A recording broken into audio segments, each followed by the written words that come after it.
Hello, everyone, and welcome to the Three Martini Lunch powered by Rockstar Connect. This is a national virtual networking event. Today, we are recording and then broadcasting live because of technical difficulties. Who knows what's going on with Facebook? They've been very strange lately, as has been most social media. Today is, I believe, what's today's date? Who's got the date for me? The 20th, November 3rd, we have a national election. So be prepared for all sorts of weird craziness up until November 3rd and probably for a few months after that. I'm so glad to see everyone. We're all returned panelists here, and we've all been doing some very exciting things. Some of us have been doing some travel as well. And I want to hear everything that happened to you. We're using the Success is Contagious format for this program. That allows everyone who's a panelist on the program to share with the participants the success that they had for the week. And that success could be family-oriented. The success can be, a personal success. It could be that you just showed up today. But I have a feeling you guys are going to have a lot of good successes to share with us. Let's get started right away. We'll jump right into it.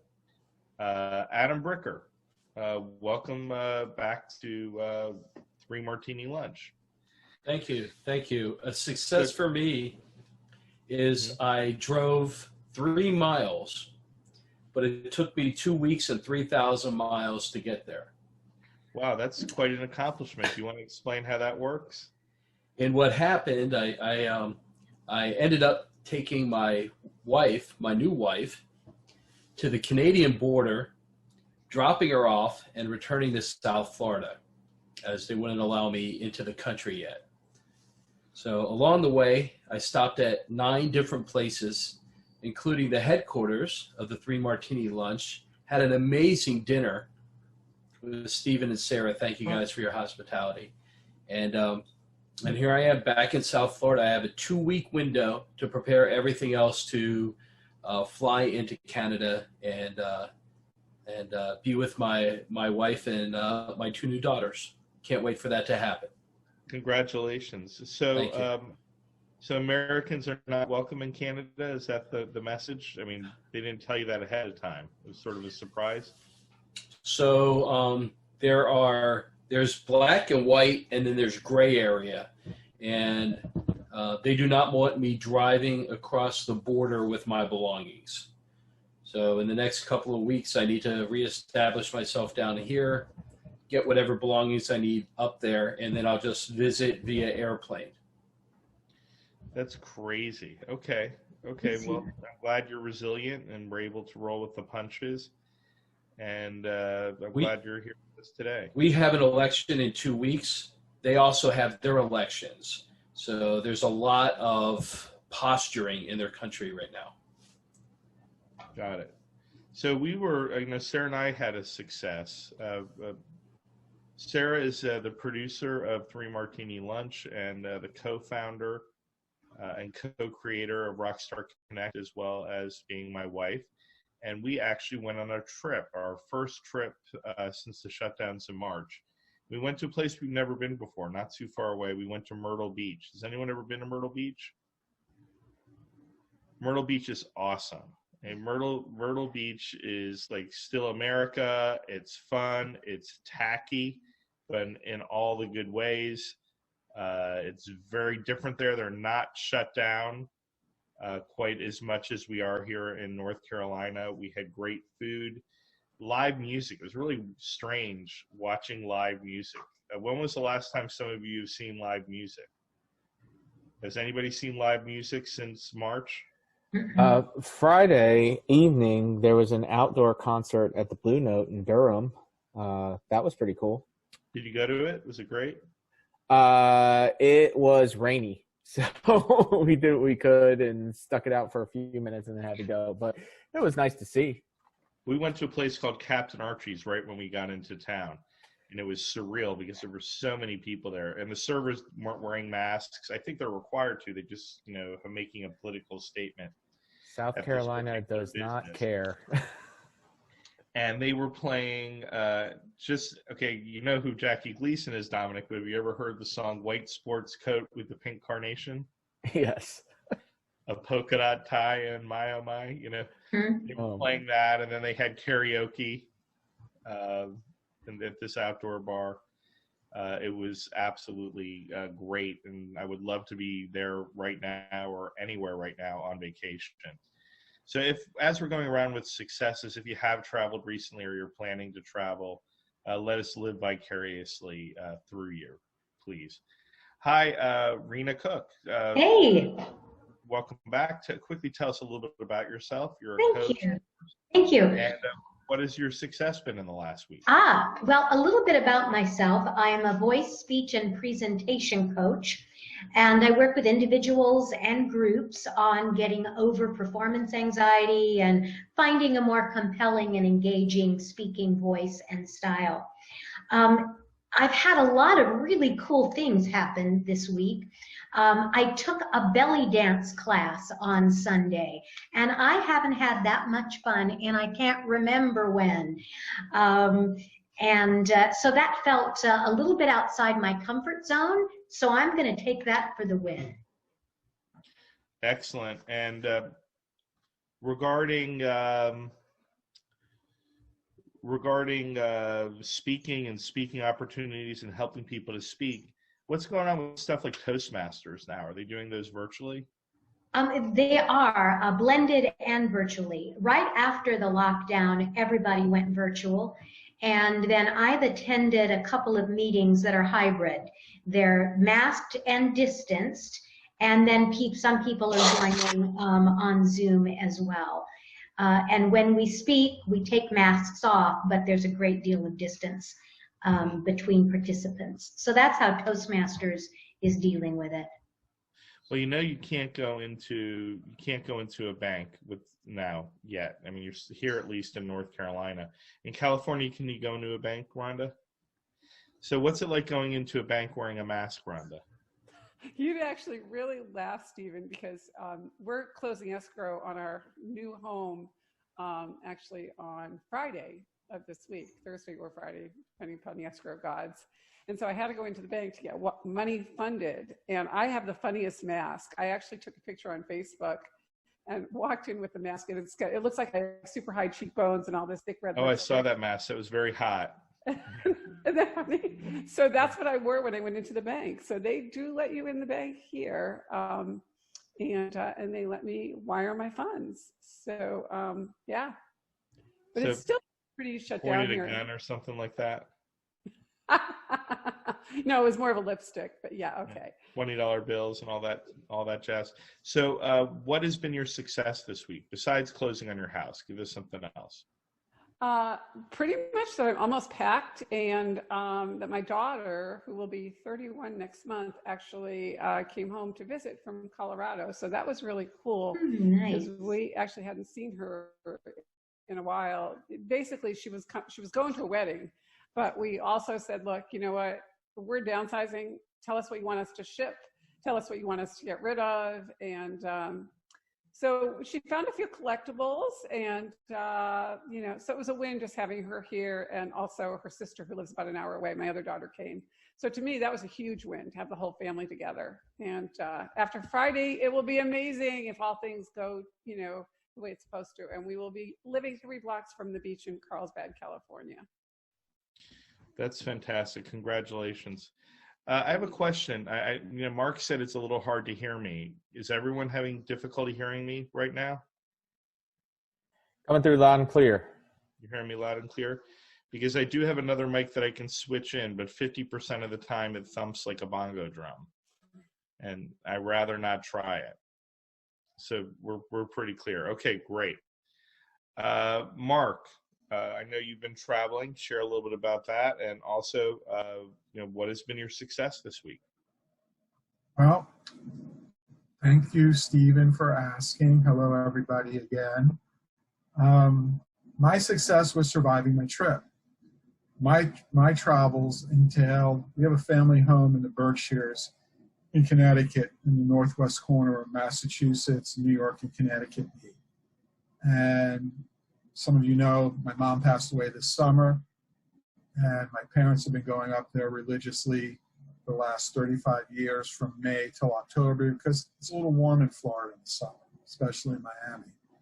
And I got my dad up there, someone, go with him, and that person wasn't available to bring him back, so I had to fly up and drive back with him. So it was very interesting. And, when you're with someone who's 86 years old, that's 86, but still pretty sharp, it's a little scary because, they insist on driving sometimes. So I just have to close my eyes and pray. But it was a very interesting trip. Got to spend, a lot of, quality time with my father. And he's also one of those people that the easiest, quickest way would have been to, get on 95 and go down to Miami. But he kind of likes to go the back way, which was from the northwest corner, which is, I guess, about half hour outside of Albany, New York. But you're in Connecticut. He drives to Scranton, Pennsylvania, then through West Virginia, then through Virginia, and then he cuts across the Blue Ridge Mountains and ends up in Charlotte, and then he goes south to Columbia, then he goes east towards Charleston, then he jumps on 95 and drives down to Miami. So it was a scenic trip, pretty interesting, and got to see some small town USA, something I admit I don't get to do a lot of. So it was a lot of fun. And the other thing, which was good and bad, where we are in Connecticut, cell service is very intermittent. And so for 85% of the day, I didn't have cell service. And the internet was DSL, and don't realize how spoiled you are. DSL is faster than, old modems, but it was still a challenge to get everything working. So that's what I've been doing. That's my story. And it was a lot of fun. You're going to stick to it. I mean, it's great right now to leave the cities and leave your state and get a perspective on what's going on in the rest of the country, because we're not seeing that. Local news, unfortunately, has been decimated much around the country, so it doesn't make it into the national news unless it's bad news. But there's good news happening every day, all over the United States and all over the world, but you just have to go and seek it out. You're not going to necessarily find it on your idiot box. Chris, I haven't seen you in about 2 weeks. Happy birthday. I know you had a birthday. I was going to reach out to you last week, but it was just extremely busy, so I apologize that I did not call to wish you a happy birthday. What has been your success in the last week? Well, 2 successes. Number one is that I successfully have passed around the sun 40 times, 4,000, however many times. I turned 40 years old, and I made it to 40, and if you'd asked me when I was 20 years old if I thought I saw myself at 40, I would probably tell you I don't know. So I made it to 40, and, looking back on life, as most people do when they turn 40, I'm very happy to be where I am in life, and very happy to spend the next 40 continually shattering expectations. The other success I had was that I had a record-breaking sales week as far as private dining and sales go, sales and events. Last week with multiple caterings off-site, but I did kill myself doing it because it was just a lot of work to do for one person. But again, top record-breaking sales week in the whole company. Nobody's hit that high so far, so just got to keep it going. Looking at the next 2 months, it's a very scary thing, though. It's hard to be a sales and event planner when you don't know what the events are going to be happening. So, but you know what? We just take every win we can, and we keep going with the flow and rolling with the punches, keep coming up with new ideas, and keep going, man. That's all I can do. I mean, it could be a very different situation come November 4th as far as events and activities and everything else. I mean, I know that in some states they're talking about making events even smaller. They're going back and restricting it. I don't think it's a good idea. I don't think people are going to like that. What do you think, Clint? What's your opinion? Well, first, I gotta ask Chris something. Are you guys starting to book any kind of parties for the holidays or not? Are you not allowed to even book that far out at all, or is it like a preliminary thing? Oh no, I've been booking. I was even booking people during COVID when we were shut down. Like people were wanting spaces. The hard part is getting them to confirm the party, to go ahead and say, hey, we're going to go with it. Right now, there's so much unknown that I would say 80% of my parties have tentative holds on spaces until I get more interest in those spaces, and I can't get them to sign the dotted line until A, somebody comes in and says, I want this space, or B, they feel more comfortable doing it. I've lost a lot of parties. Last year, we did 196 parties in 3 weeks. That's rooms over and over and over. Right now, I'm going to guess I'm probably going to do 40%, maybe 30% of that this year, and that's based on restrictions alone, not to mention consumer confidence. Corporate business was 96% of those parties last year, and they're just not booking this year. So coming up with cool ideas for them, like pick up windows for people to come pick up food and go home and do a virtual party. It's a thing. I mean, that's what I'm booking, catering offsite. Unfortunately, I just don't think we'll be there this year. And again, coming up with ideas for consumers to enjoy a Christmas holiday dinner is my goal, and the only thing I can do at this point. And then next year, I'll book 300 parties. All right, thank you for that. Yeah, I don't know, Stephen. I mean, if people keep being reckless and the numbers keep going up, I think they don't have any choice but to restrict it. Oh, absolutely. They do. Yeah, I mean, whole parts of the world where they have not done restrictions, they have events, and they've been successful cases. You can have more cases simply by having more tests, right? Yeah, I think that's a very bad idea to start going backwards at this point. I myself would be rioting at that point. I'd be banging on the governor's door, and you may see me in prison if they were to try to roll it back any worse than it is in North Carolina, because the difference between North Carolina and South Carolina was so stark. And but even just closing down North Carolina has had a bad impact on South Carolina. Diego, tell us what's new on your end, what great successes you've had. Welcome back. Thank you, Stephen. It's great to be here with everybody. So I'm pleased to share that the great success that I've had is actually one of my team member, my associate, Emma Lance, who I think some of you have met locally. She made the top 5 salespeople in our office in terms of listings, volumes, and commissions with all the stuff that we have done in the last 2 months. So it's a great success for me when I have members of my team creating great success. That's fantastic. And are you planning any travel or anything in your future? Have you done any travel? I've been doing a lot of soccer coaching travel on the weekends. So we've done some overnight stays in hotels and restaurants, and it is a little bit more sparse than what I'm used to when I'm coaching.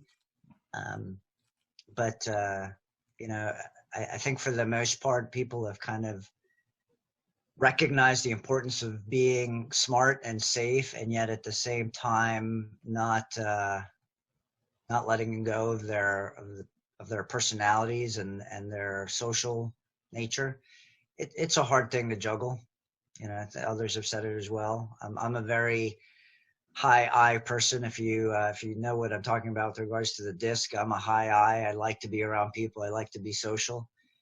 This is not natural for me unless we're singing the Brady song. So, but that was last week. Yeah. But we got to do what we got to do to be safe also. I mean, this virus is no joke. Are you going to be celebrating Thanksgiving? In some way, shape, or form. And we've got some very close friends that we kind of keep within the tight circle, and we may very well do that. But most of our family is in the Northeast, and so we really can't do the big family get-together type of thing unless we were going to travel to New York, which is where both sides of the family are, and currently we would have to go in under cover of night. Yes, I had a friend who just traveled up to New York this week. They had a reservation at the Hilton, and when they went up to the desk, they said, "I'm sorry, you cannot stay here because you have to quarantine for 2 weeks." Right. So catch-22, and another nail in the coffin in the economy there in New York. Jack, welcome to the show. I'd love to hear what your successes have been, because I haven't heard from you in a while. You can go back more than a week. It has been, and this is our crazy time of year.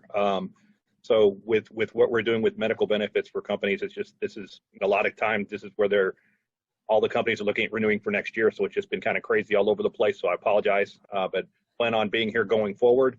And really, that's part of my success. It's my bookings are up, and really the thing I'm looking forward to, and this kind of ties into travel too, Stephen, is I'll be traveling to a good friend of mine's house in a couple weeks, and we're going to do a bourbon tasting for a lot of our clients. And so that should be a really unique event and a way of getting in prospects and hopefully some business for lots of people. So Domenic's partnering with me with that, and I'm looking forward to doing that and being out and about in front of some people. But it'll be a virtual Zoom meeting also. But looking forward to that. It's a little thinking outside the box and a way of still being engaging with your customer. Yeah, I was going to do a showing today, and I believe that the group should get together, and there are ways to do it safely. They're actually doing a showing on a house at a low price point, and a home at a low price point in North Carolina. You could have 100 showings the first day. And they are actually not doing showings. They're only having an open house. That's the only way they're showing the home, and they're only going to have one open house, and then they're going to take offers that night. And I'm thinking, how many people are going to be in that 1,500 square foot space? A lot. I don't think I want to go show that property. Yeah. I'm going to take a pass on that. I think I would take a pass on it if I was perfectly well and there was no such thing as COVID. I don't want to be in a space with that many people at 1,500 square feet. I mean, that being said, when we had the first Rockstar Connect events, which was a North Hills networking event, now it's 10 years ago. This is 10 years since I started doing, a regular evening event, 10 years since I started in real estate. I used to do it in my office in Raleigh in North Hills, and the office was only 1,500 square feet. And I would get there early with my team, unbeknownst to the owners of the brokerage, and take all the furniture from outside of the office, and we would put it out in the alley. And we had a full bar that was serve yourself and no bartender. Obviously, we had no insurance to cover that at all, and no one was monitoring it. And a local restaurant would come in with their whole crew and, prepare food, free of charge for the people that were coming to the event. This was in North Hills. I had signs that would say printed event with arrows, free event with arrows pointing into it, with no explanation of what it was. So people just sort of stumble into this street to this 1,500 square foot space with hundreds of people in it. And then, one day, a gentleman came in, a restaurateur, because we'd never done one at a restaurant/bar, and he handed me an envelope. And the envelope, and keep in mind, this is 10 years ago, this was a lot of money, $2,000 in gift certificates in an envelope. He said, I do with this as you please. I'm sure that you will use it wisely, and we really want to have your networking event at our restaurant. And the rest was history, because the brokerage at that point, they came to me the next day and they said, hey, we want you to cut this down to 20 attendees and no more alcohol. And I said, that's okay. We already have backup plans. Yeah. And ever since then, we did our events at restaurants and bars. Domenic. Yes, sir.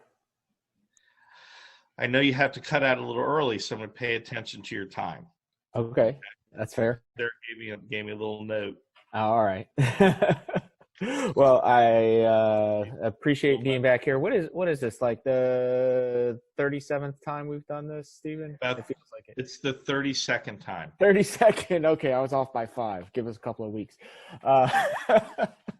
Well, thanks for having us back here again and hosting. My name is Domenic Battistella. I'm a business services specialist with New York Life in the Triangle area. I work with startup technology companies for key person investment protection, as well as exit strategy planning and employee benefits. And my success this week or travel is tomorrow I'm heading off for a week or so at Holden Beach, right on the Intercoastal Waterway. So it's one of the barrier islands just south of Wilmington. And the home has its own little boat dock and fishing pier that I can just go out in the morning, fish right on the Intercoastal Waterway, and then in the afternoon head over to the beach and keep my toes in the sand. It's going to be a perfect week for that too. It's going to be in the high 70s during the day and the mid 60s at night. You can't beat that. Plus, it's not going to be very crowded. It's not a huge tourist destination in the off season, so I'm not going to have to worry about social distancing so much when going out to restaurants and things like that. And all the school's virtual, even though the kids are in school. We just have them go to school during the day on their computers and then have fun the rest of the time. Well, that's great. I'm glad you're getting the opportunity to get out there and enjoy all that nature has to offer. And I'm sure you're going to have a very different feeling than being, I'm not going to say trapped in your house, but Sarah says it is trapped in your house. I don't feel so much trapped in my house. I've got my own bar, as we well know. So I don't worry about whether or not, I have people over and things like that. We've got some engineering design specifically to keep the airflow nice and open so that we don't have to worry so much about particulates and things like that. But I will say I am excited, speaking of events and getting out of the house, also to announce that we have the return of the RTP Business Networking event live, which is going to be Thursday evening, November the 12th at the Marriott in RDU. So that's going to be in Morrisville.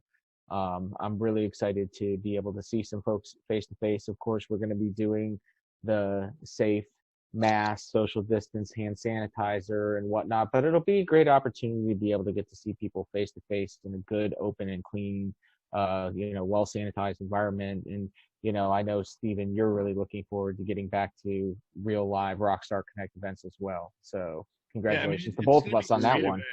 The connection, Domenic made that connection, to Marriott. And Marriott is very interested in doing Rockstar Connect events all over North Carolina and all over the country. And until the restaurants can go up to full capacity, that's a really good choice because hotels are big, right? They have big spaces. You can do events and socially distance. And they are, I don't know if this is made clear to you, but they are actually providing appetizers for their event, a special menu with free food. But everyone's going to get individual portions. You're not going to be going up and eating buffet style. Oh, that's great. So for a safety perspective. And, can I ask a question real quick about it? First, hold one sec. Yep. They're going to be wearing, we're going to be wearing masks. We're going to be checking temperatures at the door.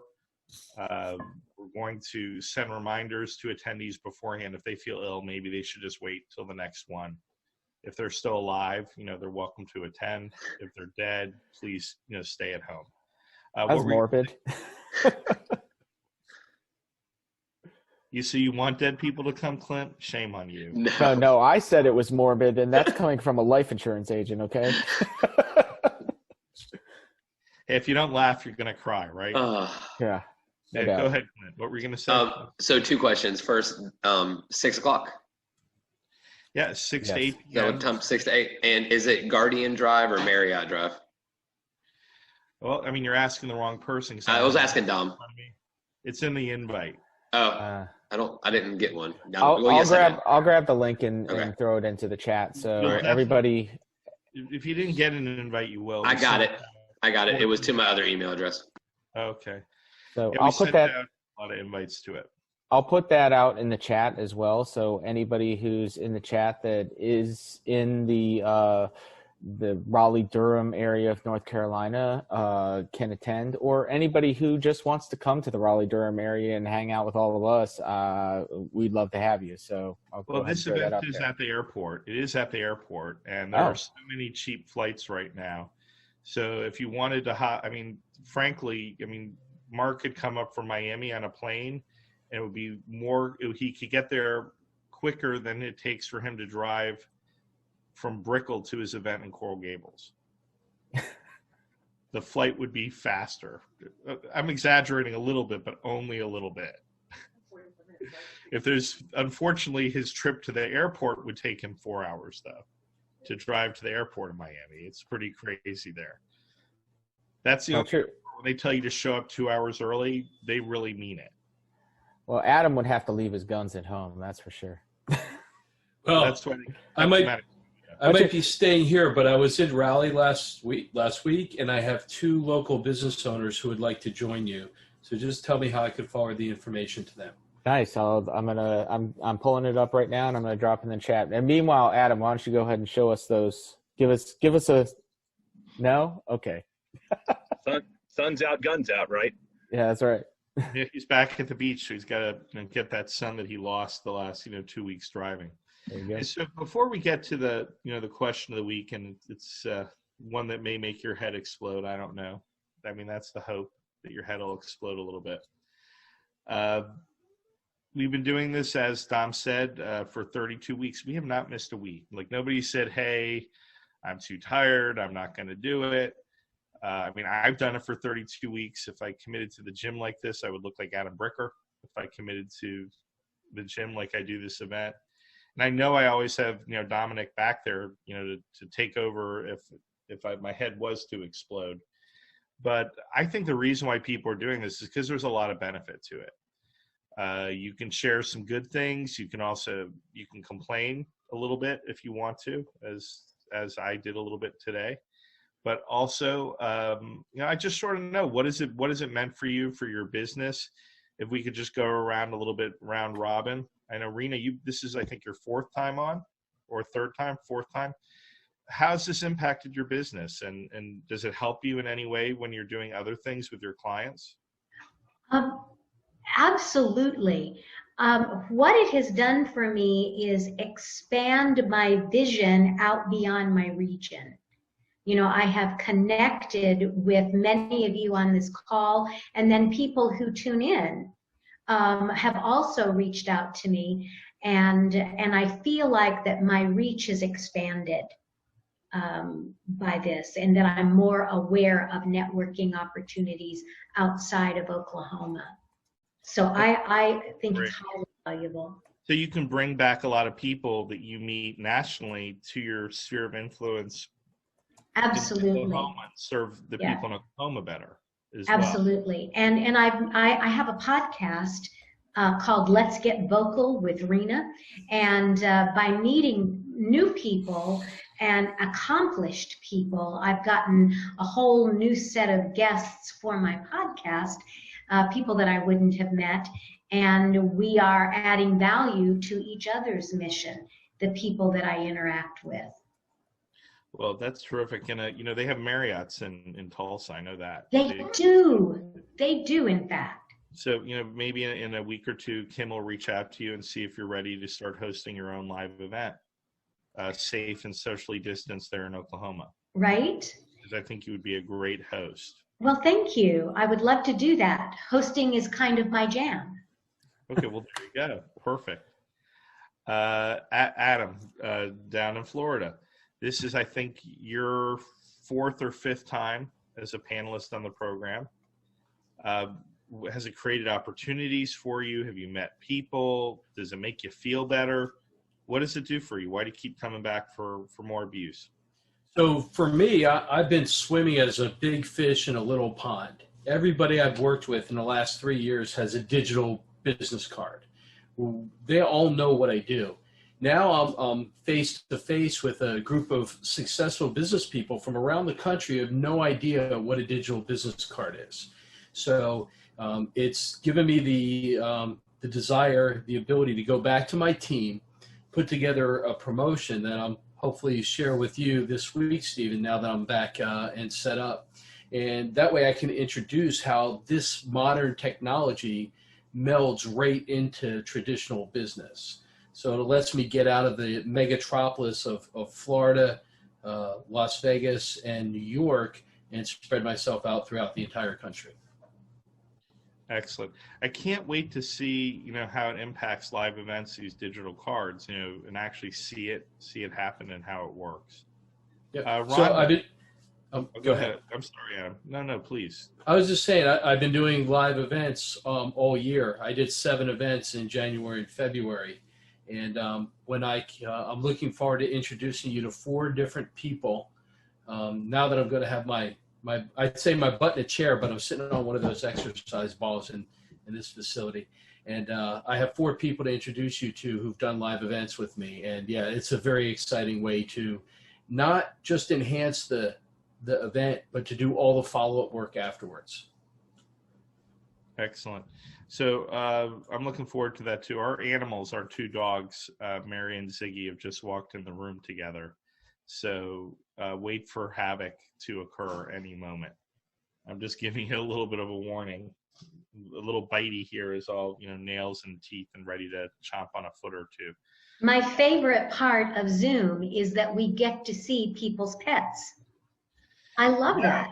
It's amazing how much more our pets have comforted us than our children during this. Absolutely. Children whine and complain. Pets just love you. I mean, we could have just had pets. But if our parents had done that, we wouldn't exist. But who knows what's going to be happening in Generation X and Z? They may not have kids. They may just have pets. So to be fair, I've got cats. They do whine and complain. They do whine and complain. But with a robot and AI, I mean, a dog could rule the world with a little bit of assistance. All they need is a robot with thumbs, and they're good to go. Rhonda, you've been on many of these. I would say over 20. Yeah. What brings you back? There must be some reason that you like it. Well, I love the community. The people, I always get to meet amazing people. What's been really great is the reconnection with people that I've known. You had Norma Hollis on here a few weeks ago, and Norma and I go back a long time. Marjorie Salson was on here. Greg McDaniel, which is how I found out about Rockstar. Gotten to know Domenic, who's amazing. Just so many cool people, even Mark with my name, right? That's somebody with the same last name as me. So, and you know that I love you and Sarah. So I, just love the community that you guys create and the people that you bring on, and can't wait when the world opens up to start doing this again in San Diego live. I think it's a very good discipline. It's a very good discipline too. And I think people learn from it and, they share it. I mean, Domenic has become an expert in hosting this type of event himself. And I'm sure there are people that are watching his virtual events and saying, hey, this Domenic guy, he's pretty smart. He knows what he's doing. I'm going to lift or copy from him a little bit too. Domenic, do you feel like you've learned stuff from doing all these virtual events with 3 Martini Lunch and agree with me that you're now a trendsetter in virtual events? Well, I definitely feel like via doing these events, I've kind of become the unofficial host of Triangle networking events. It seems like anywhere I go, get onto an event, there's an immediate, hey, why don't you just go ahead and facilitate this, because we want to just sit back here. And it gets to be fun. I enjoy it because it keeps me from getting too distracted with everything else on my screen, keeps my ADHD in check.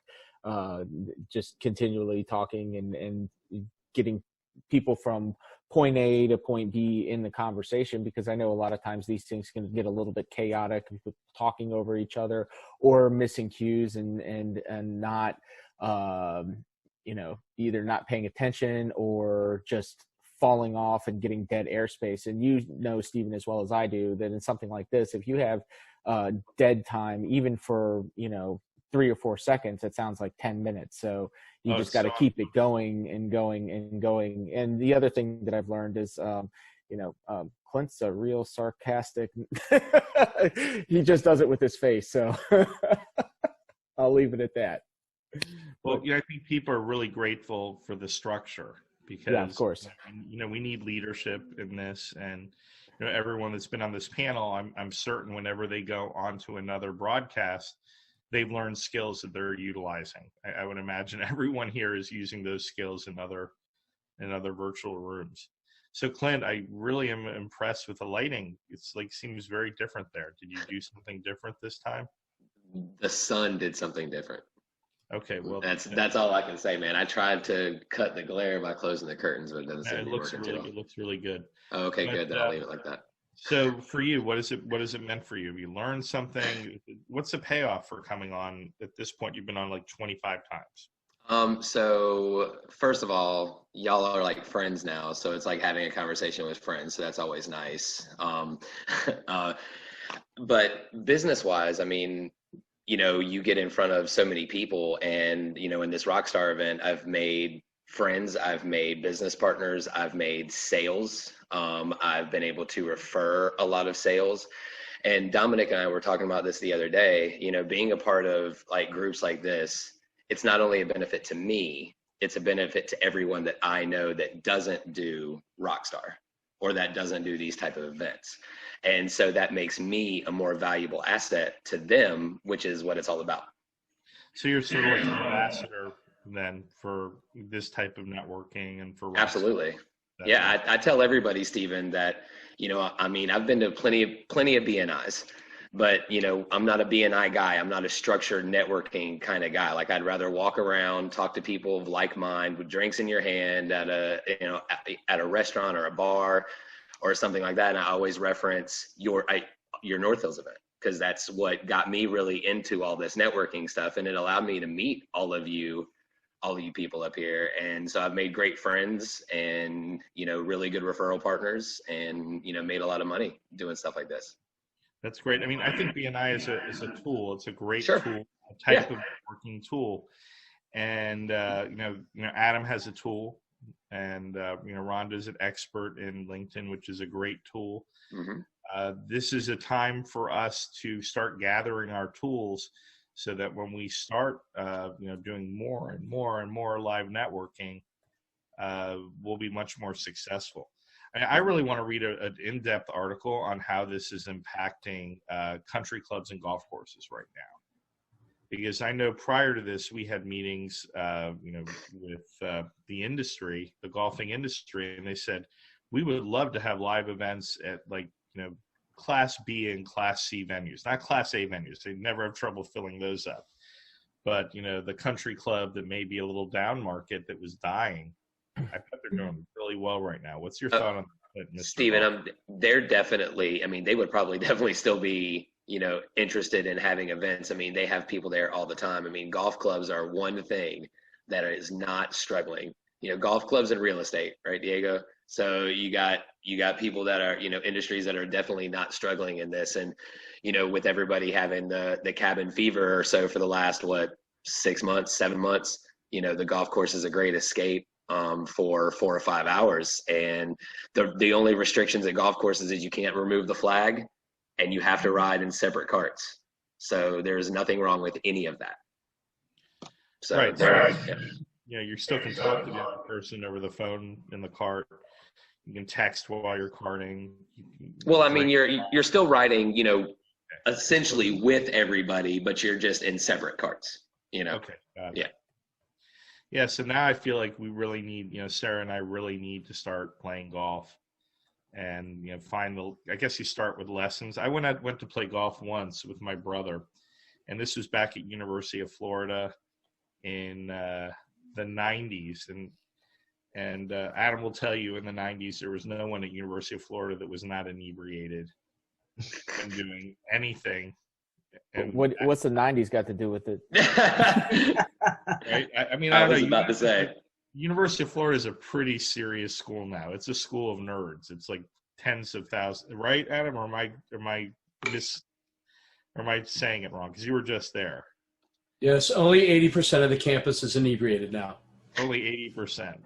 See, when I went to University of Florida, there was a poll, and they said the top 10 party schools in the country, and they had an asterisk. University of Florida was not in the top 10. And the asterisk said University of Florida is not included in this list because this list is made up of amateurs, and University of Florida is strictly professional.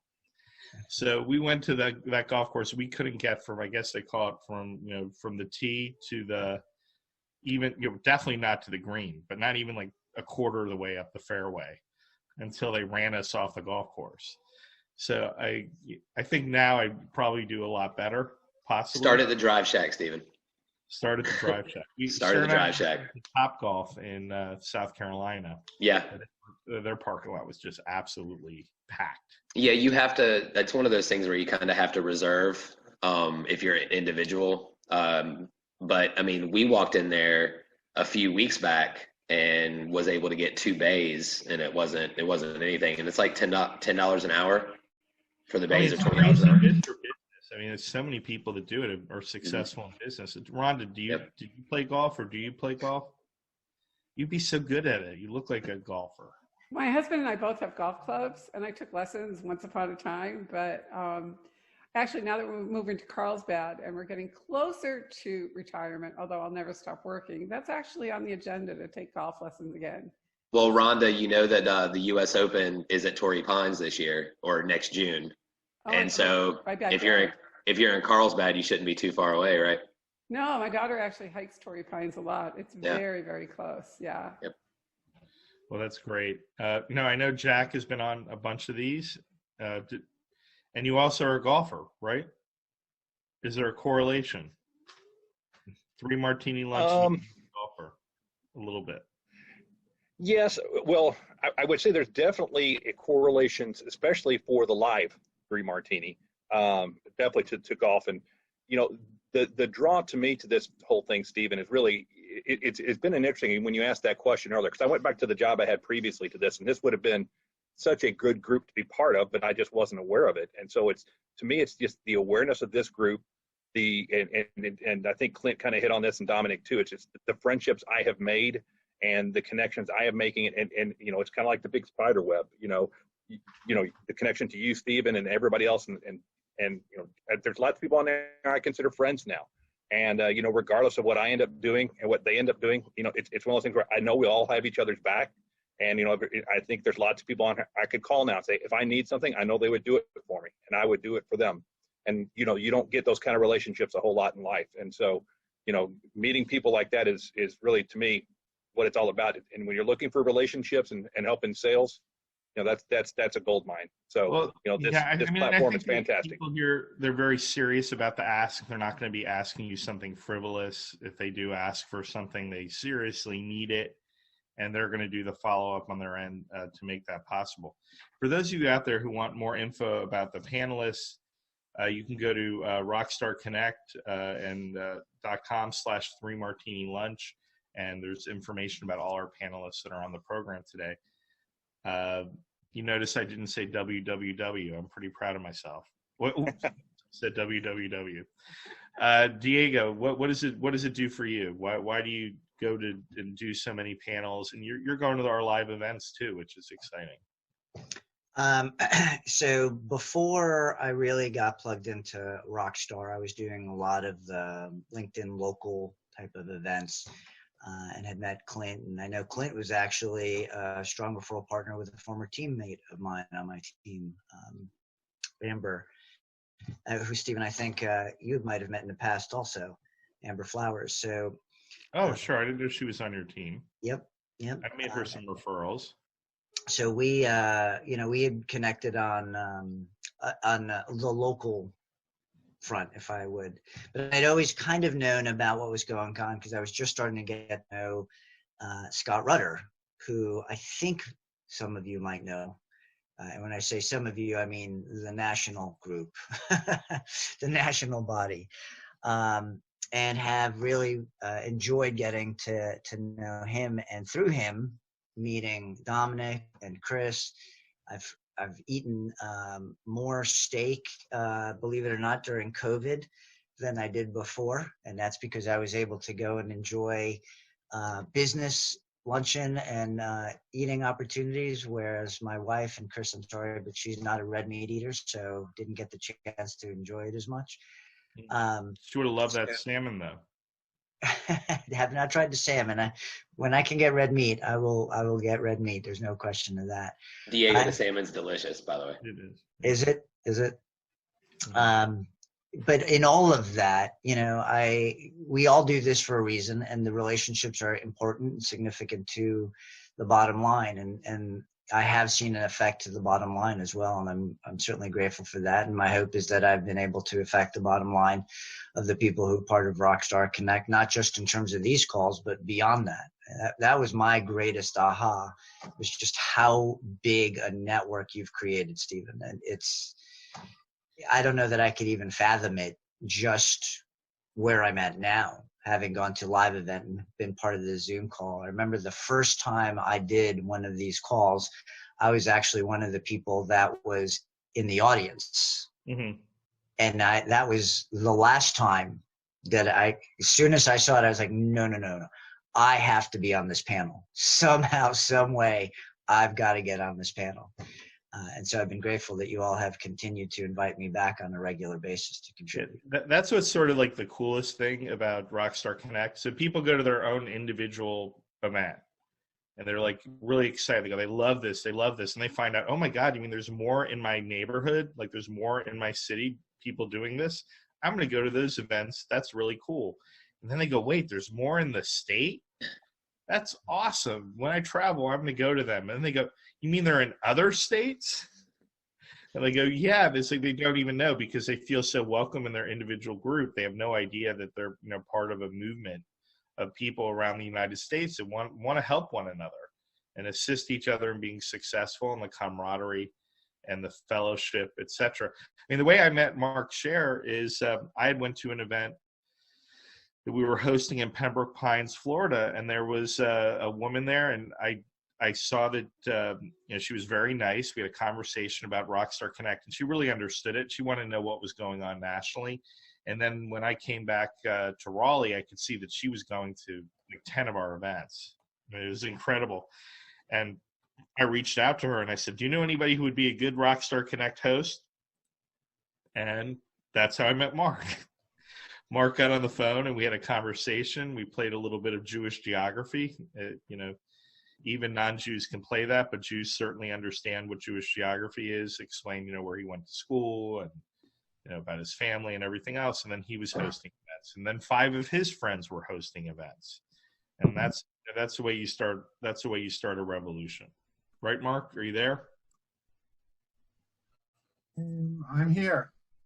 Actually, Gail, was one of our team members, and she got all excited, and I just told her, yeah, Pembroke Pines isn't a good market for what I want to do. And I said, then what did I do? I went and checked out your Delray Beach event and brought some of the other people that work with me there, and we liked it. And I was the test market, and we kind of, we had 15, 20 events nationally before COVID hit. So I enjoy Rockstar a lot. I think it definitely helps you branch out. I've been doing national business for a number of years, utilizing WebEx. Then it was, GoToMeeting. Now a lot of people like Zoom.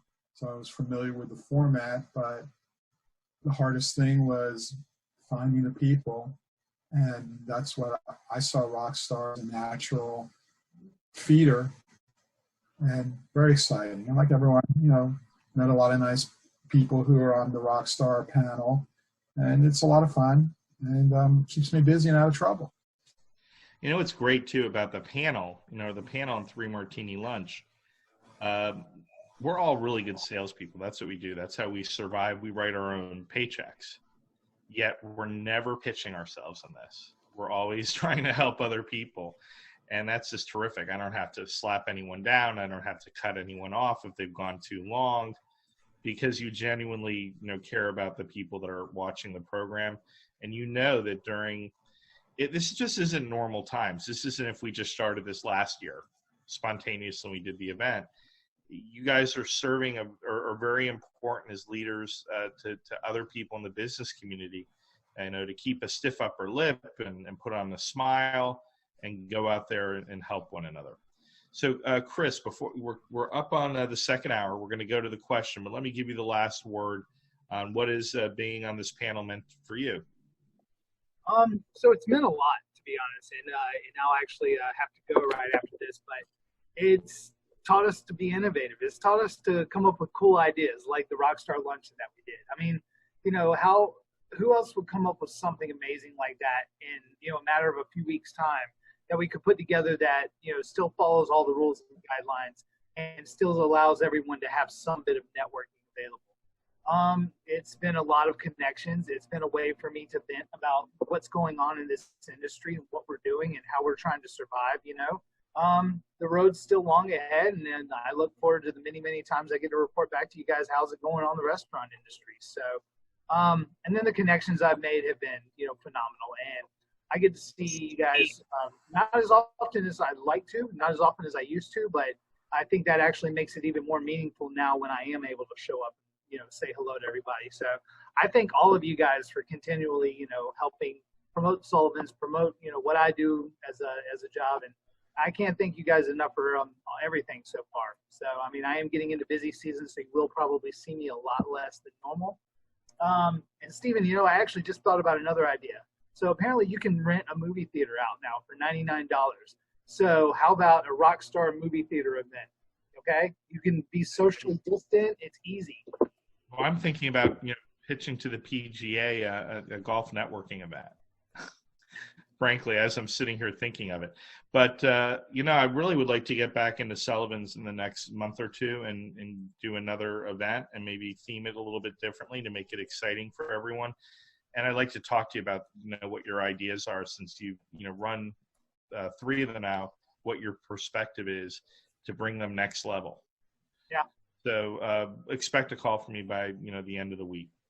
We great. are in the second hour, and a lot of our we're being joined by new people right now. Isn't that exciting? Everyone popping up. Hey, great to see you again, Caroline. It's been a while. I was, Katie, I'm glad you came on the second hour because I was afraid you weren't coming on. What's that? I was afraid you weren't coming on. I'm glad that you popped up on second hour.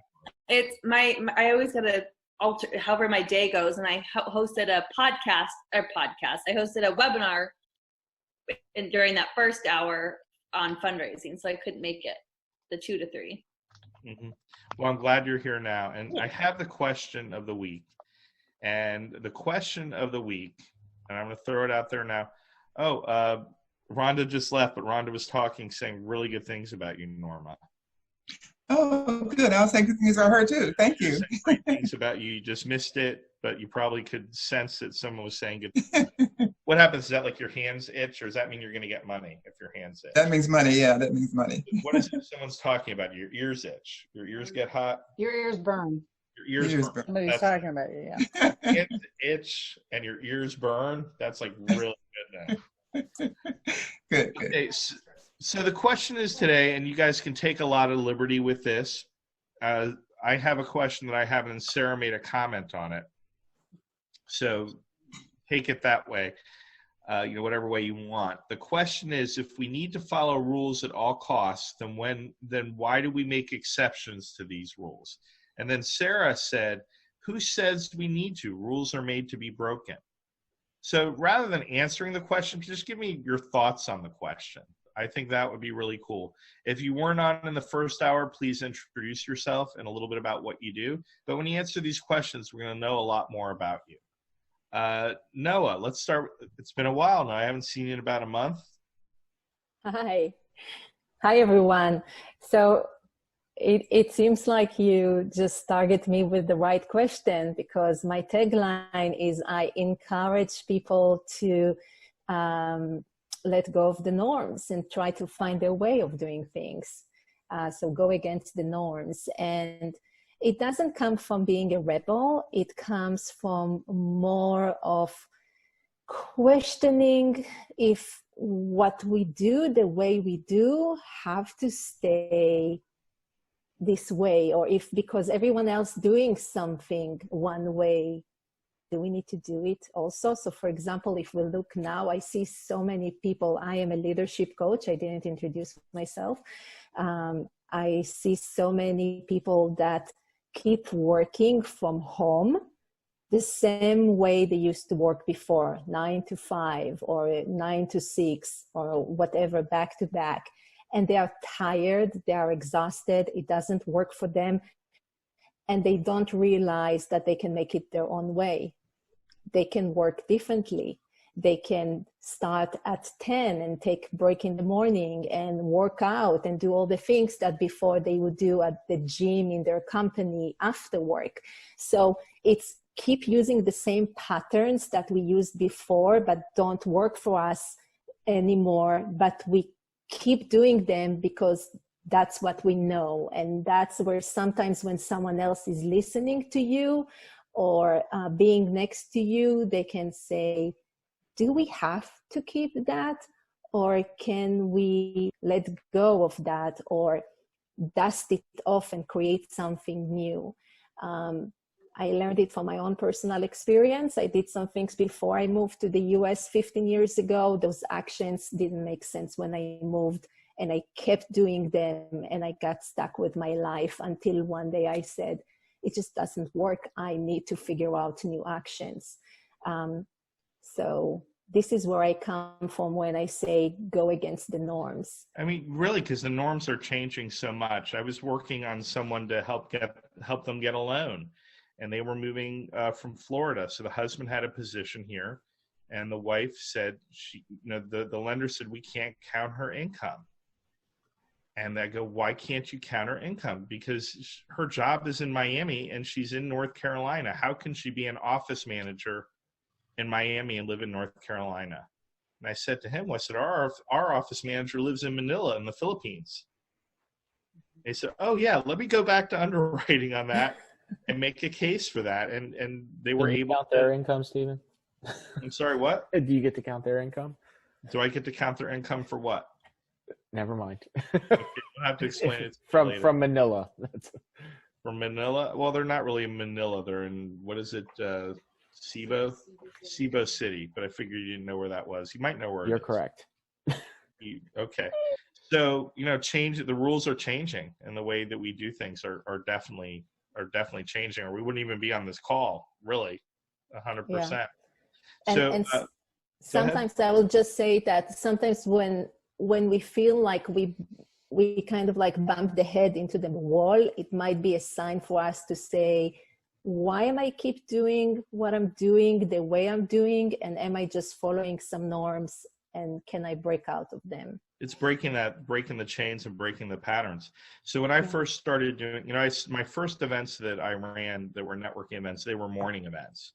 And they were very different than other morning events. But I wanted to have an evening event, with alcohol and food and all those things.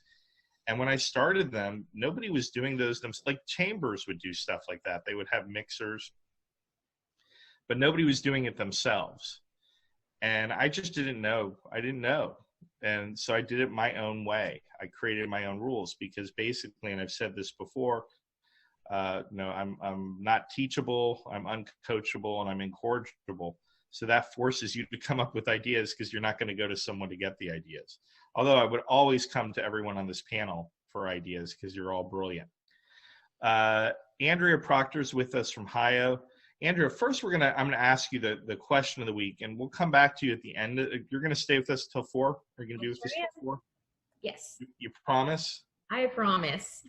Because she has a lot of stuff that she's going to share with us. Ohio and Rockstar Connect, we had to pivot. So Ohio, although they are technology and they are an app, they were designed for live events, live physical events. And we, together with them, have been trying to crack that code on how to have the best virtual events possible. And they've been working really hard. And not only have they been working really hard, they've been spending like hundreds of thousands of dollars, if not probably over $1 million now, since the beginning of COVID and technology to have those perfect events. So we're not just doing like this static Zoom stuff. We really interact with all the participants and all that stuff. It's here, it's now. And we're going to be doing some big things with Ohio, but I'll let her talk about that later on. I hope I didn't give everything away there, so you'll still have stuff to talk about. Or you're going to be good, okay? All right, all right. Okay, so here's what we're discussing today. If we need to follow rules at all costs, then why do we make exceptions to these rules? And what Sarah added to that was, who says we need to? Rules are made to be broken. Yeah, so I think, rules are good guidelines. That's kind of a motto that we have at HIOAs, they're good guidelines, but why not question them and have those creative juices flow? And like Noah was saying, kind of challenge and break the norm, because without it, you're not going to have anything different. You'll have the same situation over and over again. So I know for us, we've been challenging the norms of networking and of events, because you have to. If everything stayed the same, events would just be kind of a dead field right now. So I know you guys at Rockstar Connect have been doing the same thing. You have to challenge the rules that existed before to create your own space and to create something that's engaging for people and it's actually helpful and valuable. Oh, it's really cool. I mean, I know like Andrea's on the similar calls that I'm on. So I talk to people that run events all over the world every single week. And some of us are saying, hey, this is an opportunity. It's, you know, we can slow down a little bit and reflect on what is going to be the future of events, both live events and virtual events, and can we combine them? Can you have a virtual event going on with a live event and link live events that are going on all over the world simultaneously? We never explored that before because we never had the time to take the breath to have those deep conversations and say, yeah, of course that's possible. We just have to ignore what the rules are of what an event is. Right. and who and what are events. You know, is there a difference between going to a concert or going to a restaurant for dinner and a networking event? Or are they all networking events? Or are they all entertainment? Or are they all social? Or is it all business? Or is it all those things? That's what we're exploring right now on a national basis, event leaders.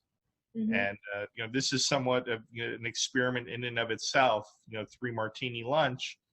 You know, as simple as this is, it's nothing existed before like it. A consistent, regular networking panel event where the panelists are designed to interact with one another outside of the panel. It's not like you're just going, you know, people going on Fox News, they yell at each other for 20 minutes and then they go back on their merry way.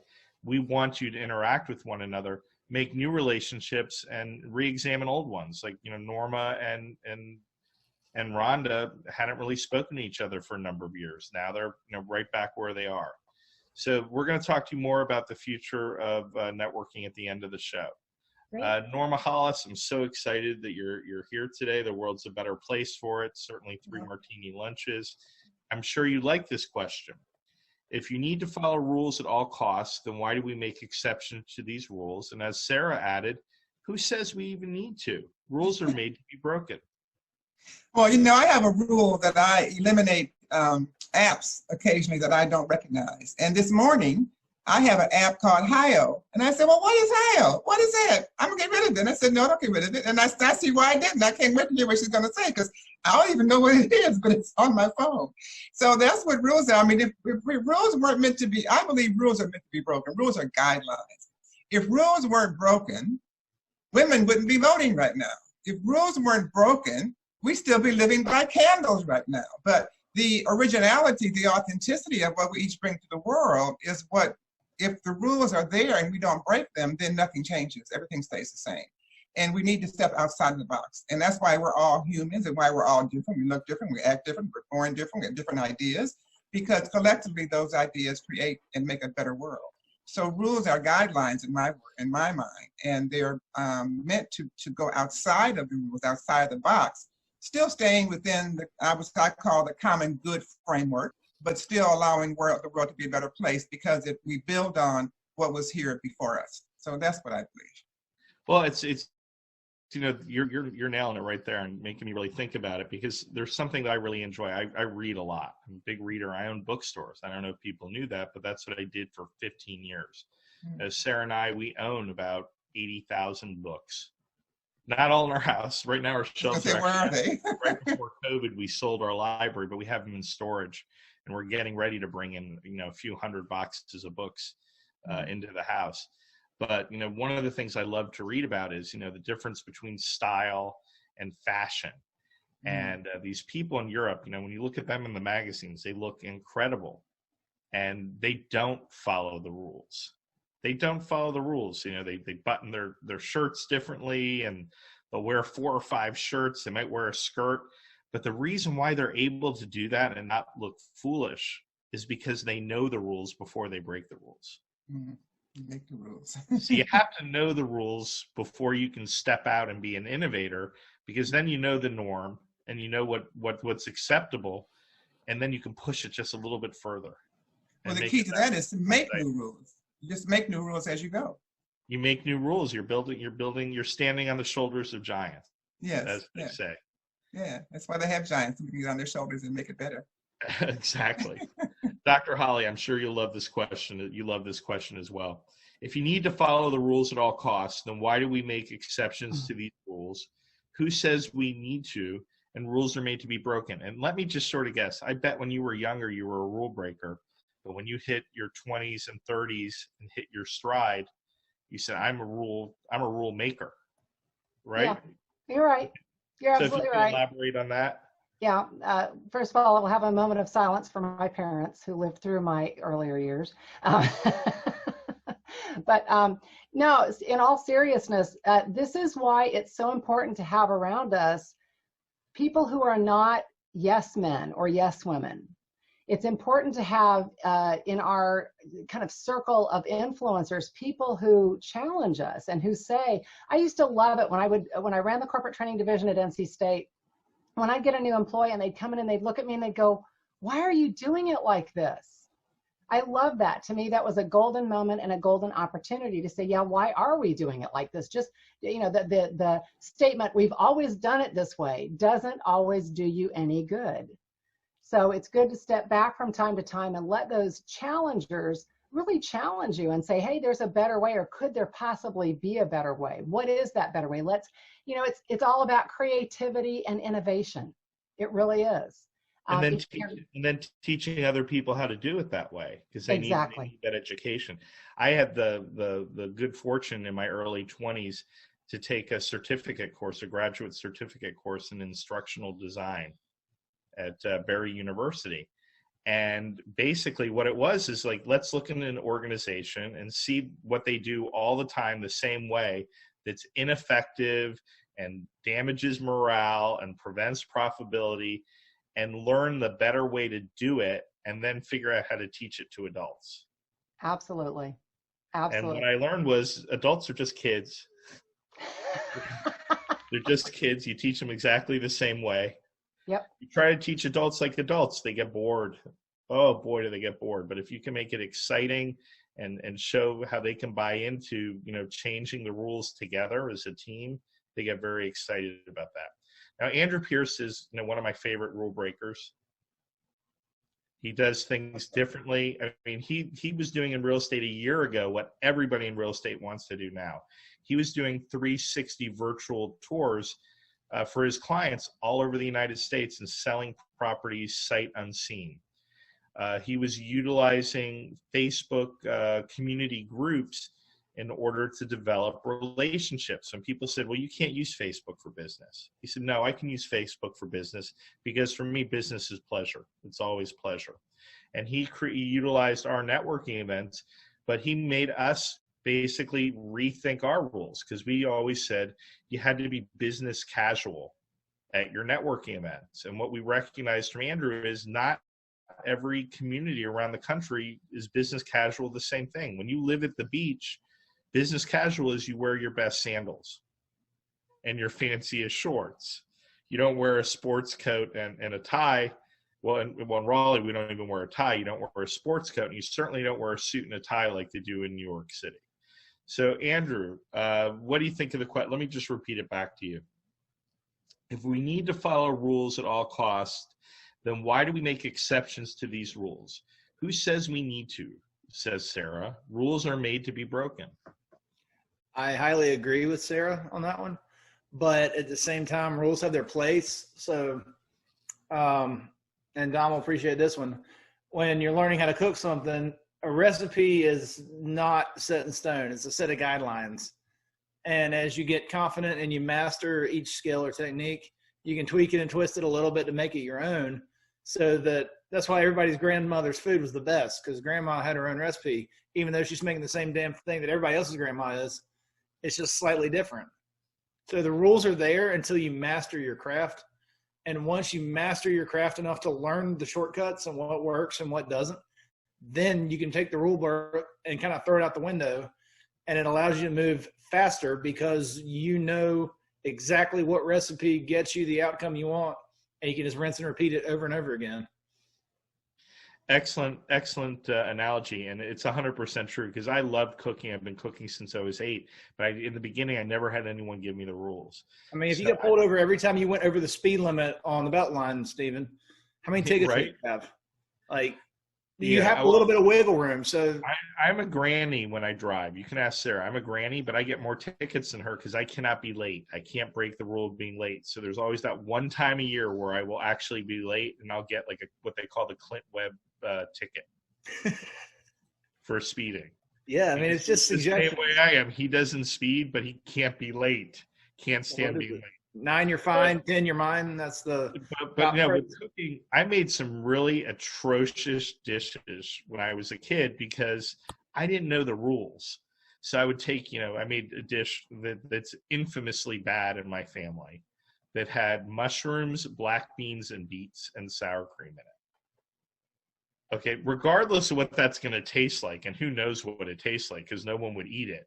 The color was just absolutely atrocious. But when you get to that point where you know the rules, then you're in zen with cooking, and you can just go into your pantry and you can say, I can make a magnificent meal out of any can or tin that's inside of this pantry. And it's the same thing in our business. When you have an arsenal of tools at your disposal and you know the rules, then you can take that sledgehammer and you can smash the rules and create something great. Okay, so should I start with Jenny or should I start with Caroline? Who wants to go next? Jenny does. You want to go next? You have to unmute yourself. Sure. Sorry, I was apparently not clicking that button the way that it meant to be clicked. You weren't following the rules. Okay, if we need to follow the rules at all costs, then why do we make exceptions to these rules? Who says we need to? Sarah says rules are made to be broken. So I think that there's a place where rules make sense. And then when they no longer make sense, that's when they are broken. So to Norma's point, right, like women wouldn't be voting. We'd still be living in Jim Crow law time, right? Like there wouldn't be civil rights and liberties that we, if there hadn't been an American Revolution against senseless taxes imposed by the crown, miles and miles, hundreds of thousands of miles away, we wouldn't be sitting here, right, in America. So I think that there's, in general, for a civilized society, rules make sense, right? There are certain things that are, and even beyond that, right? Like, so there are, laws of science. There are rules of certain, like photography, right? Like light is only going to do so much. There's only, you can only do so much with what you have. And there are, my internet, for example, in photography, we have the rule of thirds. Like that's immovable. That's not going to change. That doesn't. I apologize. My internet went a little wonky for a minute. Can you guys? You're the only one. Carry on, Jenny. Okay, I missed what happened, so I'm just gonna hang out and take. No. Just keep going on with the rules. So the rule of thirds is like if you take, if you're taking a photo, what you're looking at, you break it into a tic-tac-toe board, right? And your focal points are it has to do with symmetry and things like that. That's not going to change. That's going to stay the same. That's not something that needs to be broken, but that doesn't mean that you can't have flexibility and creativity within that. Right. So, and that's going to be based on who is capturing the photo and what they're going to do with it and how they're going to manipulate it after. But I mean, I don't think that there's a hard and fast rule on whether or not they are made to be broken. Right. But I think that there's, it needs to make sense. I mean, sometimes they need to be absolutely smashed. Rules can be abusive. People can take advantage of the fact that we are, rule followers. Something that's very interesting. People always say, well, how, the Germans are nice folks. I mean, you met a lot of German people. You probably have German people in your family. My name, my father, before he changed it, was a German name. But how did Nazi Germany end up, killing Poles and Jews and Catholics and all of those things? Because of rules. Because that was a society of people that followed rules. So it was just very easy to legislate to do those things. So obviously, if the law was, murder is bad, but if the law is to murder, then murder is good. So in that case, we certainly, you're right on target with that, Jenny. Some rules are completely unjust, absolutely unjust. And not just at that level. I mean, remember back in school, some of the just terrible rules that held you back and being the well, I mean, let's put it in today's terms, right? I mean, girls are not allowed to wear spaghetti strap tank tops in schools and shorts that go shorter than their fingertip lengths on their legs. Does it matter to their education? Are they going to learn any differently because their shoulders are bared? No, those are stupid rules that deserve to be broken and brought up to, what I wear has no bearing on the amount of knowledge I can receive in my head, right? Uh-huh. But it's that archaic notion, right, that the boys can't concentrate if the girls' shoulders are bared. So let's go, pander to them and how they need to learn, right? Because we have a very male-dominant focused society. Those are things that definitely, right, need to be smashed. But that's not to say that there shouldn't be finesse in how you do it. Right. I mean, because you can get, the backlash can be severe punishment, but sometimes it's, you got to do it. You got to do what you got to do. I'm going to go to Domenic because Domenic does have to drop out, and then I'll come back to you, Jacqueline, okay, after Domenic. You okay with that? Okay, great. So Domenic. All right. So this is a very highly subjective conversation. Right. Yes, there are times when rules need to be smashed. Yes, there are times when rules absolutely have to be followed.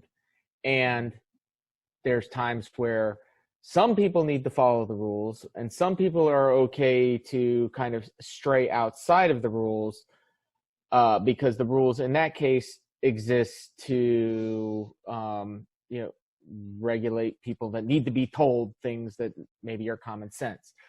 I don't think that there's an absolute answer to this. Rules exist to put us in a specific direction as a society. And as part of that, we generally follow those rules and those guidelines. And some of them, as long as they don't, breaking the rules, as long as they don't hurt somebody else, right, we're able to kind of get around, right? And that can be, rules for photography, rules for, how you handle sales. And, some people might break those hard and fast rules about, okay, it used to be in sales, you had to knock on 100 doors a day. And then it used to be you had to make 100 cold calls a day. And now it's something completely different, right? Because the rules evolve to match what society needs at a given time. And, sometimes the rule breakers do cause problems, which is why we have the rules. And sometimes, the rules are the problem. And it's just finding the correct balance. And there's always going to be an argument around where that right balance is, which is, quite honestly, why we have politics. So, hard and fast, no. Some rules good, some rules not so much. Yeah, no. So we talk about rules. We also talk about structure. So we have a certain structure for this particular event, 3 Martini Lunch. We all know the structure, but because of it, we can divert from the structure. Right. But we can always fall back to the structure when we start floundering a little bit and get off target. It's a real reflection on the panelists, though, that they're able to go with the flow, and I appreciate that. Jenny, I do apologize. I know that you said some really good stuff. I missed a good portion of it because I had a sign that said, your internet is unstable on my end. So I heard no one, but I was glad that you were able to continue the conversation. Jackie, do you like this question? I do. For me, I think rules are designed for the purpose of structure, if you will. However, I don't think it's ever a bad idea to challenge the rules. And it also depends on what the rules are designed to do. I don't want to get into politics, but there are a lot of rules that are going to be applied to us having these political debates. These rules are constantly broken during these political debates. So that's an example of where I believe that the rule needs to exist and doesn't need to be broken because it's designed to provide structure. But in our professional lives and in our day-to-day lives, I think rules, we should dance to our own beat, if you will. We should challenge those rules if they're not designed to work for all parties involved. They're not designed for equality. We should challenge those rules. No, it's interesting you bring up debates because I always find it sort of weird that is something that we use to pick politicians. That we don't have debates to choose who's going to be the principal of a school, for example, or who's going to get this job or who's going to get this. It's almost more like a gladiator sport that we want to go watch to see the blood. And well, it is. I guess it is what it is. But as far as rules, I mean, Katie. Well, I'm hoping that people aren't. Go ahead. I'm hoping that people aren't shallow enough to think that a debate is the only thing that they should base their selection of a president on, or anyone else who's debating. I hope the debate sometimes is just a show to appease a certain group of people, not necessarily. It doesn't really tell anything about the character of the person. Yeah, I mean, you could watch. So I hope. And your guy is debating, and you're so disappointed because you feel they're pandering to someone else. It's like, I thought you're supposed to only pander to me. Why are you pandering to someone else? And I disagree with you now, but it's still not probably going to change your mind who you're going to vote for. Katie, you knew all the rules. You broke all the rules. No, I'm a major rule follower. Okay. And have been since day one. That's like, I've always been a rule follower. I think rules are there for a reason. I think it's also a difference between rules, norms, and procedures. When I think of rules, I think about like growing up in my house. My parents had rules, and it was to make, have me develop into a good person. I couldn't just stay out all night. They had a rule. My curfew was at 10 p.m., let's say. My friends were at 11, let's say. And it didn't matter if I was sleeping at my friend's house, what time their curfew was. My curfew was 10, so I'd be at their house at 10 because they felt it was inappropriate for me to stay out beyond that. And whatever their reasons were, I think are legit. And so I had to follow the rules. I didn't sneak out because I respected my parents, and I wasn't going to break those rules. Those aren't made to be broken. Like, parents don't encourage their children to sneak out at night for a reason. It's dangerous. It's a million things. So I think rules like that are not made to be broken. Same with having been a teacher. I mean, I'm, misrule. Like, I'm all about rules in the classroom because there's chaos if you don't have rules in the classroom. You raise your hand before you talk because if everyone's just shouting out, that's a rule. It's in place for a reason. It's not made to be broken. And there are consequences if you break it. But then there's, about the dress scene in high school. I was like, I can't wait to talk. So like, with the spaghetti straps and the short shorts, I mean, yeah, when you're in high school, you think that's super annoying because every high school girl has like a perfect body and wants to dress like that because it's cool. But it's not appropriate. I mean, looking back at most, there's some high school kids like they're 30, but a lot of them look like they're 8. It's not appropriate for a 13-year-old or a 15-year-old to be wearing, you know, oftentimes with spaghetti straps comes very low cut, comes bra straps hanging out, comes midriff, comes skin tight. It's just, it's not appropriate. And it's not about distracting boys. It's unnecessary and it's inappropriate. And so boys, on the flip side, I remember when I was in high school, they were wearing those really low, you know, pants with like, literally it would be below their like bottom with like a belt. And so that in their boxers were showing that's inappropriate. So a new rule was in place. You have to have your belt at your waist. So those are all about, I think, just being appropriate, not about necessarily distractions. No, it's school, in a school situation, they need to, I think they need to better explain that this is not because, you know, you're dressing tantalizing or anything like that, because you can do that when you're not in school. If you choose to, if your parents will allow it. But it's not appropriate for the business world. And we are preparing people to be, for the business world, what's appropriate. So like when I went to school in Miami, and I didn't even have air conditioning when I was in elementary school. Shorts were not allowed because you wouldn't wear shorts into office. Boys wore slacks. And then when I got a little older, they allowed jeans. And by the time we got to high school, they said you could do whatever you want. But one of the rules you talked about is one of the most important rules, the golden rule. And when I say the golden rule, I'm not talking about the golden rule from Hillel and Jesus and all that good stuff. I'm talking about the golden rule. He who makes the gold makes the rules. And that's the rule in this house. And when our daughter was in preschool, one day Sarah picked her up from school and the teacher was laughing. And because it was a religious school, and they asked the question of our daughter, what's the golden rule? And at 3 years old, she said, he who makes the gold makes the rules. Because that's the rules in our house. Like if the kid asks, well, why is that the rule? You know, sometimes you can say, oh, well, it's because of safety, or, you know, we care. But sometimes it's just like, hey, I make the gold, I make the rules. When you make the gold, you can make the rules. Another thing, go ahead.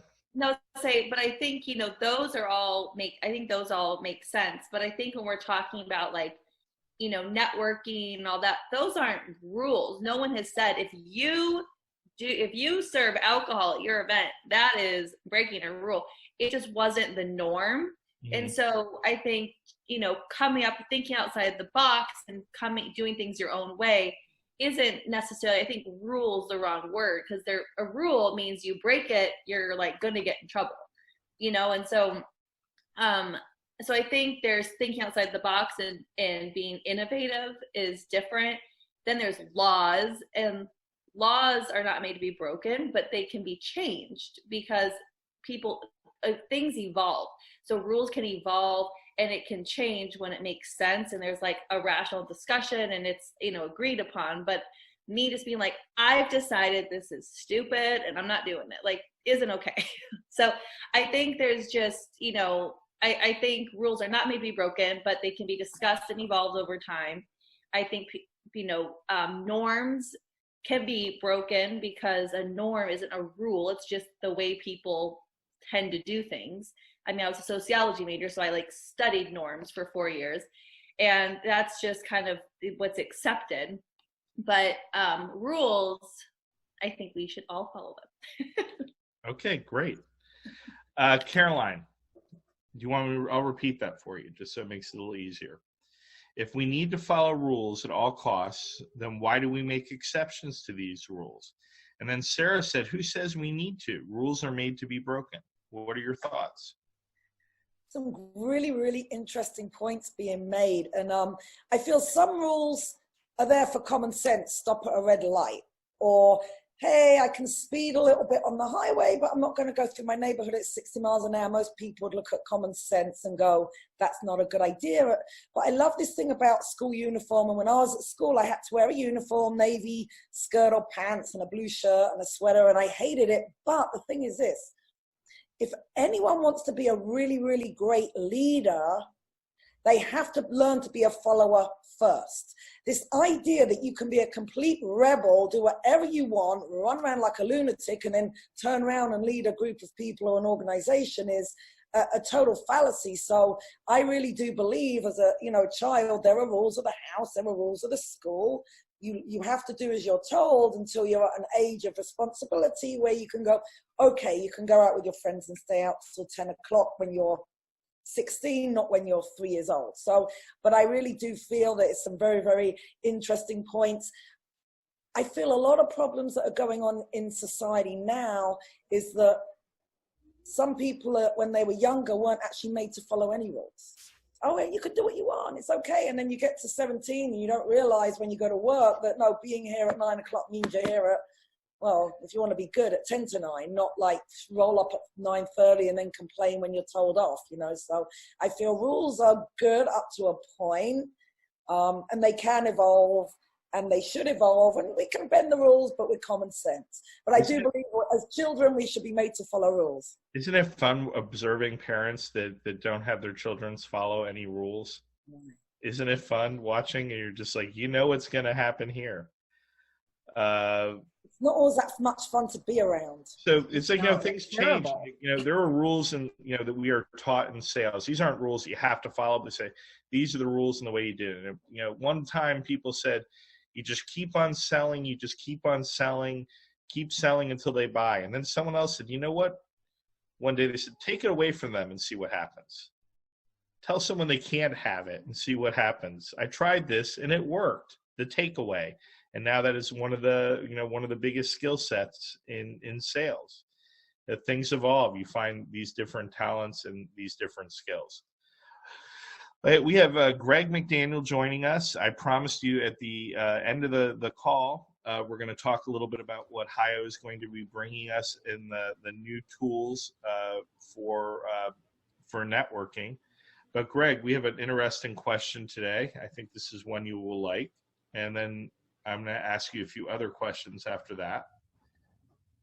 Okay. By the way, thank you for having Gene on the show last week. Everyone really enjoyed spending some time with him. Yeah, the evil bald ninja, of course. I mean, that guy is he's my go-to when it comes to marketing. And the reason why I call him the evil bald ninja, one, he's bald. Two, he's not evil. And the reason why I'm going to call him a ninja is because he slices and dices content and helps people get their information out there. So, so just definitely look up Gene Volpe. We'll drop his name down in the chat. It was very different because nobody was cursing on this show. So he didn't know what to make of that. I was sitting there, I'm like, did I just cuss? Shoot, I don't know if I did. I don't think I did. You're good. You can cuss here too. You can break the rules. If we need to follow rules at all costs, then why do we make exceptions to these rules? And Sarah says, who says we need to? Rules are made to be broken. Is that a question or a statement? It's a statement. And what are your thoughts on the statement? I have a different viewpoint on rules. I'm with your wife. I'm there. I am there to break them. And here's the reason why. I want to challenge the status quo, not in a negative, not in a sarcastic, not in any kind of malice way. But what I'm saying is that, like, when it comes to rules, question the reason why that rule is there. And then go from that point and push the boundaries, not to an uncomfortable or an unlawful way, but to a point where you feel that you have your question answered of, like, okay, why can't I go 35 miles an hour in this neighborhood? Who said 35 miles an hour? This is an example. In this neighborhood, why is that the speed? Why is it not 45? Why is it 25? Why is it 55? Why is it at 100? What made that the right number? And then just kind of go from there in life. Like, if it's going to be, you can't have, I keep coming back to horrible analogies here, so I'm going to skip that one. But my thing is this: consistently question anything that anybody ever asks you or tells you what to do within reason. For me, what's made my business very successful is to the point that I had my father, who's been a real estate agent for 49 years in 3 different states. He called me up one day and said, Greg, you've got to quit cussing. You've got to quit saying these different things on your podcast. And I said, well, why? And he said, exactly. And actually not everyone. A couple of people called him up and said, well, your son's so offensive.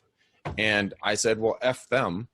You know, if they got a problem with me, go fuck yourself and come back and fuck yourself again. And he didn't like that very much. He hung up the phone very, unceremoniously. And the thing is the fact that once you push boundaries, you get to know who you are. Once you know who you are, then you can start really serving the people that are going to be in your tribe, because you only learn who your tribe. Good job, Bandito. My cat's going to puke. He's outside. What a good cat. You know what? Once you understand who you are, then you show up. And that's the most pivotal thing. A lot of us have never shown up in our own lives because we've never pushed the boundaries. We've never broken the rules. We've always stayed status quo. Again, this is a bad analogy. We've always put the mask on. We've always, done this, that, or another thing. But what if you didn't? What if you did do something that wasn't part of what you're supposed to have done, and then go take a look at what the consequences are? I mean, as long as you're not killing someone, hurting someone, or anything along those lines. But just, what if you just said, the F word in front of your grandma? Not saying you should do that, but what if you did it? What if you did it? Said it in front of me all the time. Exactly. Here's the funny thing. My grandfather sat me down. That's where I learned it from. My grandfather sat me down in front of my grandmother about 2 years ago before she passed away. And this is when I was saying a lot of F-bombs and everything on my show. And he said, Greg, I think we should have a discussion about your vernacular. And I'm like, oh boy, I'm in trouble. Well, the people that listen to your podcast, many of them are in real estate or they want to be in real estate. And it's a very difficult profession to become successful in. There's a lot to learn. There's a lot of frustration. And you're helping relieve that frustration with them by using that language. It's what they're coming for. They want it raw in the show. And people just there was guys were taking this, veering it a little bit to sales and real estate. But someone posted on Lab Coat Agents a picture of someone who took those, those red open house signs, and they put 100 of them in front of a property. 100 of them. And the guy was like, what do you think of this? Isn't this shameful? And the people were saying, of course, no, this guy is hustling. His client can't say he's not giving this property exposure, that he's not going the extra yard. Yes, he's breaking a rule, but sign rules are sort of crazy rules, and they're not applied internationally. Like in South Florida, if you have a big building, everyone puts these enormous signs in front of the building. All the signs are illegal, and you get fined. You can get fined $1,000 a day for those signs. But for that business to spend they rather spend $365,000 in fines. It's cheaper than advertising in a magazine.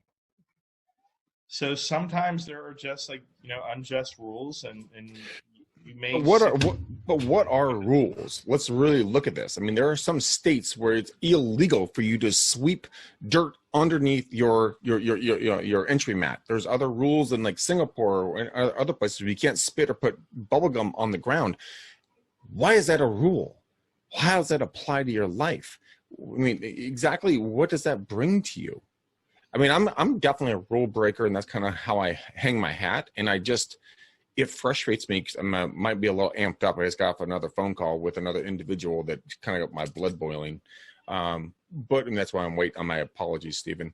But the thing is when you guys sit there and you look at your day-to-day lives, who the fuck cares if you follow the fucking rules?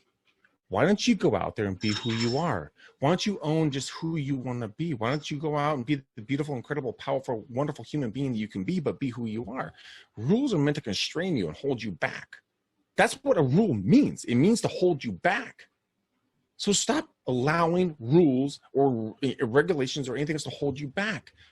Go be the incredible human you are. Like Katie and I had an incredible, powerful conversation last week when she and I got on a call after one of these meetings, and I was blown away by how incredible that human being is. She's changing lives in massive ways that I would never have known without Stephen introducing us. And guess what? She is breaking rules. She is giving to people who do, might not, could not obtain what she's doing, but she's breaking that rule. She's breaking the rule of being poor. She's allowing that shift to change. That's a rule. So why not break that rule? Katie, you're the biggest rule breaker here. Yeah, one of the rules, and she says she's a big rule follower, but one of the rules she's not. Really breaks is, one of the rules that you break, that you say it every time, it's such a great rule to break, is, we don't give these kids hand-me-down bikes. We're not giving them, like people say, oh, give them a hand-me-down. We're giving them like a top-notch, high-quality bike because, they deserve it. Why should they get a hand-me-down? But that's, to me, that's a norm. That's not a rule. It's not a rule. Poor children are not allowed to have a new bike, and you're going to get in trouble if you give them one. It's a norm that, unfortunately, they usually don't have one, or they end up with like crappy old ones that are hand-me-downs. That's just become a societal norm. No, it's not a rule. It's a societal. It's a societal rule because you can't afford it. Right? Yeah, it's like, when people breaking that for the best. That's what I love about this whole thing. Like, you are breaking rules on massive, massive scales, and you're helping people to see the beautiful part about being an outsider, doing things that other people can't do or won't do. That's the whole point. Rules are, don't get me started. I just view rules and norms differently. I totally agree with what you're saying, but I just don't think of those as rules. I think of those as societal norms. I think it's just a matter of semantics. So there are rules that are imposed by a structure, but like in sales, there are rules. So I know that we are taught by sales managers, and they say, never blow a lead. You have to follow every lead to the very end. And I'll give conversations on leads, and I'll say, that's detrimental to you. If someone doesn't want to do business with you, move on next. There's millions of people that you can do business with, and they're going to be happier not doing business with you. That is a rule of business that we're breaking. Is it a rule that's written down somewhere? No, it's just a rule that we're sort of taught. It's a norm, as you say. But I mean, Norma, I'd love you to comment on this because Greg is really talking about authentic self, correct? You definitely talk about authenticity, and that is critical because we all come with a certain authenticity that gets lost so early. Children lose it as early as kindergarten when they have to follow the rules. I mean, in preschool, they go in and people say, come in, do what you want to do, go to the bathroom when you want. And kindergarten, first grade, stand in line, follow the rules. You have to do that. And so many of them stay in the cubicles all through their life and never get out of them and never really become and manifest who they truly are.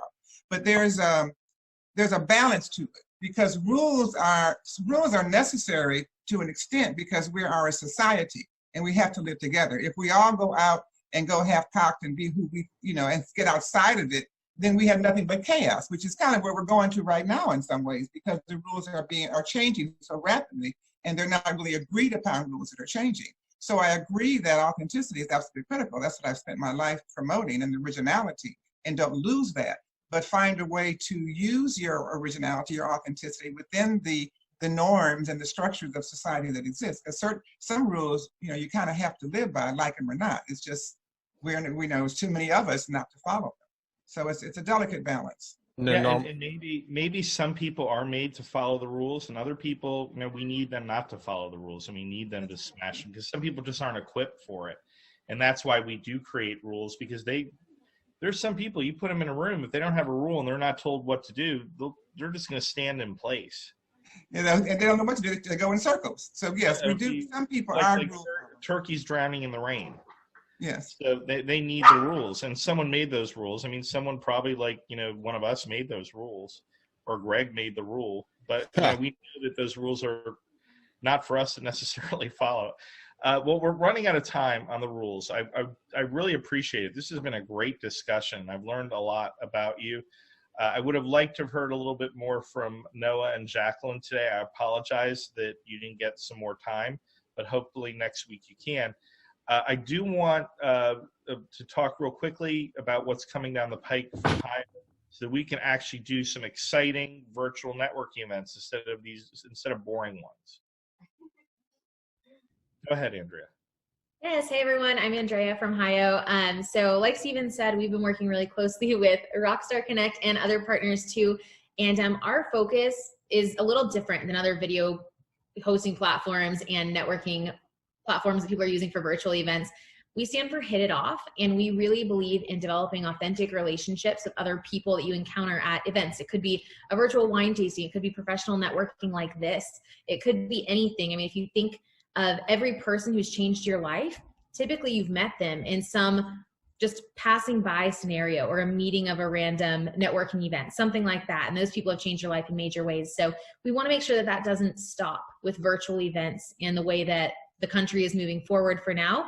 And then once you get back to in-person events, we want to still help power those relationships. So we have worked really hard, and Steven knows this, but to build these video chat components where you can have tables where people are chatting together, having conversations like these, and then jumping to different ones that have different topics, different table topics, different sponsored tables, etc. And also we have something that I don't know if Steven and Sarah are going to use this format yet, but it might be really neat. It's speed networking. We are going to use it.